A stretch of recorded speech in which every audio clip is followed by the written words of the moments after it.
What's up, guys? I am Stubbornly. Today we're playing the Texas Chainsaw Massacre.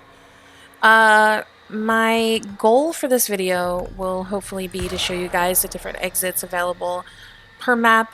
They do change depending on which map you're on, so it may not be the same, but it's at least going to tell you how you want to go about doing it.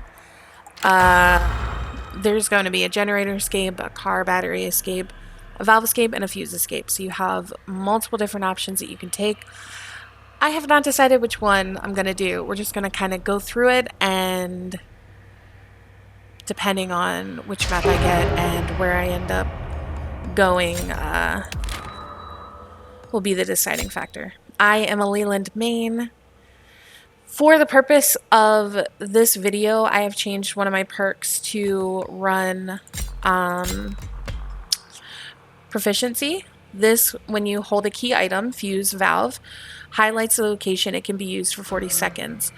I haven't memorized all the spawn locations for everything. I will say that I have done the valve escape much less than I have done the fuse.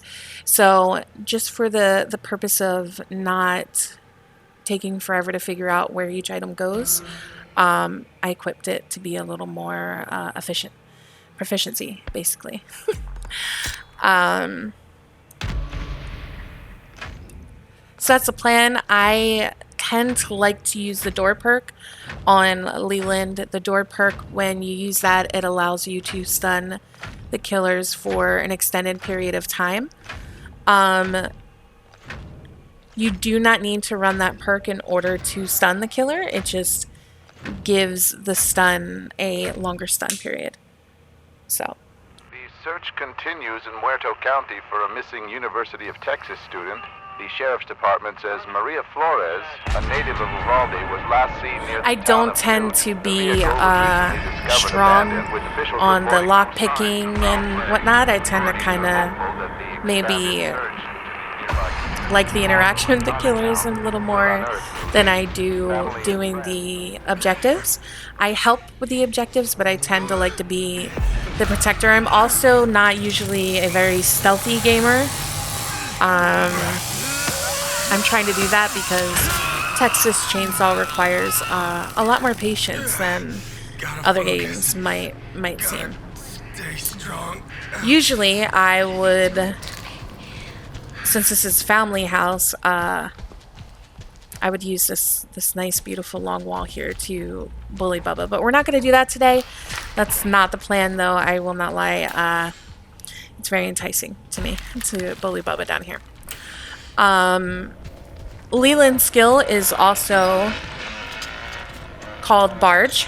His skill will not knock Bubba over, but it will stun him. It will knock over Sissy, Hitchhiker, and Cook. All right. So I'll take one tool. Since we're on Family House, I will probably go the fuse route. Also, the grandpa can be woken up by family or by victims. Woken up by family means they fed grandpa enough blood to wake him up. If victims wake him up, it's by making enough noise to wake him up, or by unlocking the basement door and allowing yourself to come up. Also, someone is dying in the distance. This is my favorite exit that I prefer to go up, because this exit takes you up the steps in the back of the house, which I feel tends to be the safest and not the one that comes up right into the kitchen. This exit is also a very quick exit right to the fuse, because the fuse tends to spawn almost on the next room over. It will either be in front of me or it'll be in that one, usually. If we're lucky, it'll be right here on this wall. It is, okay. Oh, what's this? So I will need a tool to put this in, and then you can just come up these back steps and then grab the fuse and go. I'm gonna stay still so Grandpa doesn't detect me.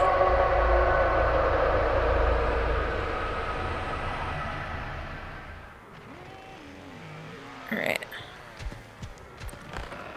So you'll see that the perk that I'm using highlights where the fuse is.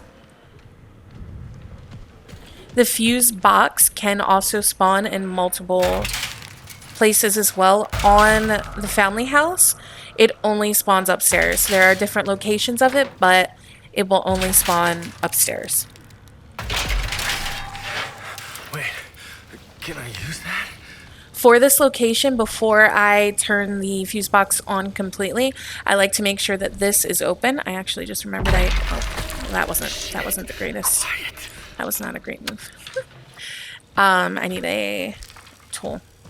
I tend to like to make sure that crawl space is open before I turn it off, because the fuse box exit in the basement is only open for a period of time, so you definitely want to make sure that you make that fast escape. I'm gonna switch out the fuse for a tool, because I really don't want to put down my meds just in case I get interrupted while I'm doing this and I may wind up in a chase. So I'm gonna put the fuse down while I go open the fuse box first.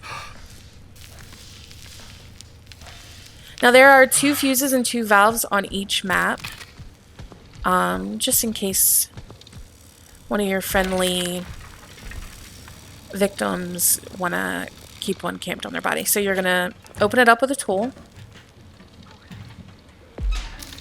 Once that's up, you need to take your fuse, which I put down just for the tool. I didn't want to get rid of my little med kit bottle there.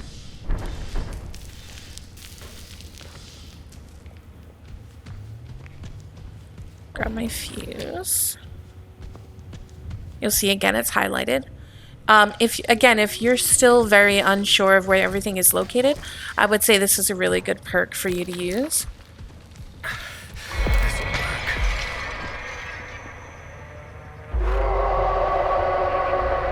Again, you also don't want to move when Grandpa is in his sense. The killers will continue to feed him blood to level him up. So once it's in, you're going to repair. My math skills are going to be put to the test. So you're going to see 4 of these. You're going to do it across. So the number's 12. You're going to need a blue and a green to make the number 12. So we're going to do 10 here. That's not the number. So we're going to do 8 and 4. Look at my math. And then we need 15, 2 yellows. So that one's pretty easy. So when I put this in, the door is going to unlock immediately. Once that happens, you're going to want to get to the exit in the basement as soon as possible. When I do this, it will turn on the fuse box, which will then open the door in the basement. I'm going to turn around and crawl through the crawl space. Now, my issue with this, which I don't like, is that when you first do the fuse box, it tends to lock your camera. I know the map well, so I'm going to go straight to this staircase right here, because this is going to be your fastest escape on this map. It leads right to the basement. You're just going to go right down. I'm going to reserve some of my stamina. You can close this door if you want, but then you're just going to hang a right. And you're going to go straight here. Just keep to your right. And it's going to be right here. And that's all you're going to do. I am going to leave my fellow victims because, well, there's a time limit and only one person left. So that is the fuse escape. There are going to be multiple other fuse locations on the map that you can find the fuse, and there will still be another fuse on the map if by some small chance one of your teammates decides to hold one of the fuses captive. If the basement door closes before you have a chance to reach it, you can always make your way back upstairs, and at that point you will be able to turn the fuse back on and try to attempt to make an escape back down to the basement. That's what the door looks like on all maps, the exit in the basement. But of course, naturally, it would be in a different place based on each map. But that stays the same every round. So if that door in the basement on Family House is there, it will always be there. And the fuse on that map will always be in that place. So that was the escape on Family House for the fuse. That's how you do the fuse regardless of the map. And I hope that helped you out at least a little bit. And thank you for watching. You can also catch me over on Twitch at Stubbornly TV.